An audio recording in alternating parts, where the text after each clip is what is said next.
So if I'm going this way, this is called Zhang Sao. This is a cut to the center. Same hand answer, or lead hand answer. He throws the punch, my lead hand answers. Versus very JKD-ish, my rear hand answers. In Wing Chun, we have the forward 3 gates. Gate number 1, gate number 2, gate number 2 is here, gate number 3 is here. Wu Sao, guarding hand. It's the last guard. If you want to take the flowery version, this is the fortress around the castle. This is the castle. This is the king's guard.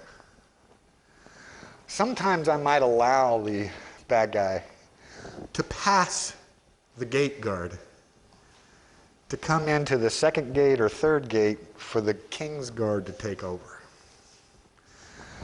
If it gets past the king's guard, the Wu Sao hand, the guarding hand, you're hit. The computer's out. The game is not necessarily over. As we've learned in UFC, there's only been like 2 one-punch knockouts. It doesn't happen that often. The human body is much more resilient than we think.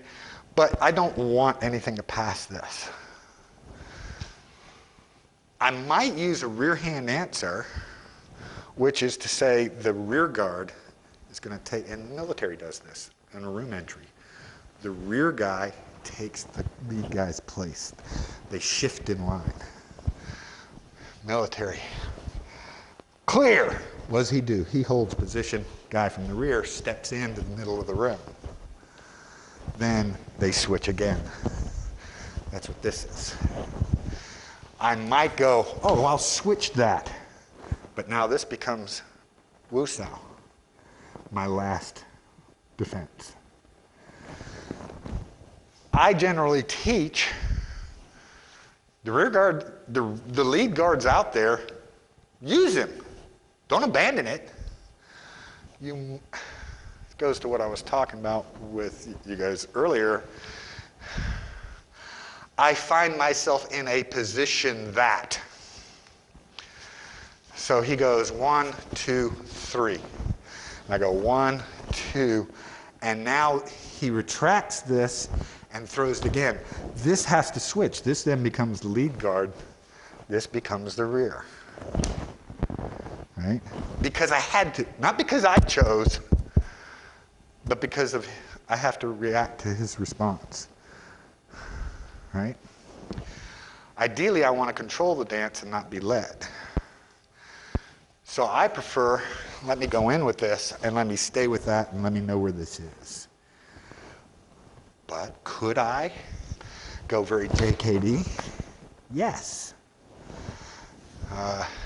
And I say JKD only because JKD schools emphasize this, but it is frightfully Wing Chun. Bruce Lee did not create this.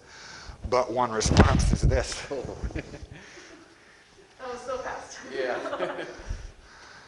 It doesn't matter what he's doing with the other hand, because I've already decided I'm going to hit him with that one. And then, you know, the next response, like he does this, would be this. Right? Or the next response, the next response would be this. Right? So when you had the response where you threw the elbow, is that considered? I'm not throwing an elbow, I'm throwing a backhand. Kwa Chui. I'm throwing a Kwa Chui. And then another one. You're just seeing the elbow because I'm retracting. I'm retracting to make him reach out. Freeze. He's all but tied up. The only reason he's not tied up is because I'm not touching him. Yeah, both hands are across the center. You see the exclamation point down the middle? His right hand is on the left-hand side of it, and his left hand is on the right-hand side of it. Right? So if I just go through the middle, what's he got? What he's got is getting hit. right? His goal is to not do that, not cross his center line. So that's the difference between lead hand answer and rear hand answer. Not that you can't rear hand answer, and we will certainly learn drills where you rear hand answer. But for street, I like to emphasize your lead hand is out there.